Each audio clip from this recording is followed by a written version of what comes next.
Bonjour à tous, aujourd'hui je souhaiterais, vous parler de la manière de fidéliser nos talents.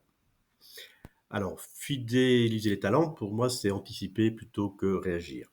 Il y a quelques années, alors que j'étais en charge de la région EMEA pour un groupe américain, un échange avec un responsable, UK a marqué un tournant dans notre approche de la rétention des talents.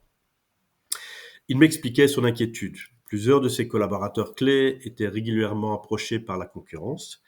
Plutôt que de minimiser le sujet ou d'attendre que la situation s'aggrave, j'ai décidé de creuser, immédiatement, le sujet.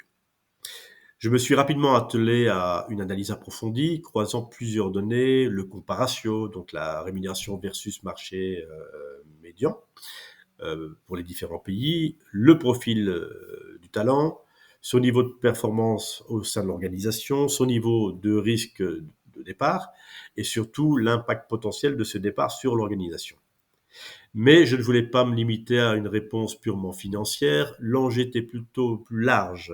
Nous avons donc bâti une approche globale et stratégique. Alors, bien sûr, un plan de développement des compétences, du coaching ciblé, l'attribution de nouvelles responsabilités pour accélérer l'apprentissage terrain et donner de la perspective d'évolution claire et concrète. Cette démarche permettait à la fois de reconnaître la valeur du collaborateur, de le faire progresser et de surtout renforcer son engagement durablement.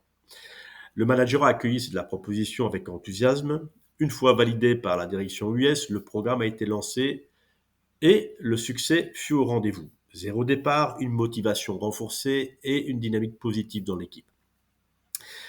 Il est vrai que cette expérience m'a confirmé une conviction. L'anticipation est la clé.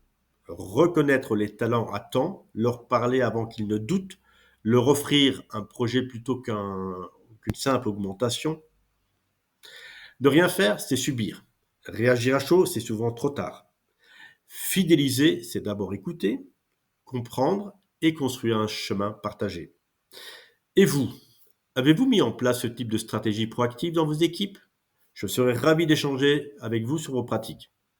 Merci.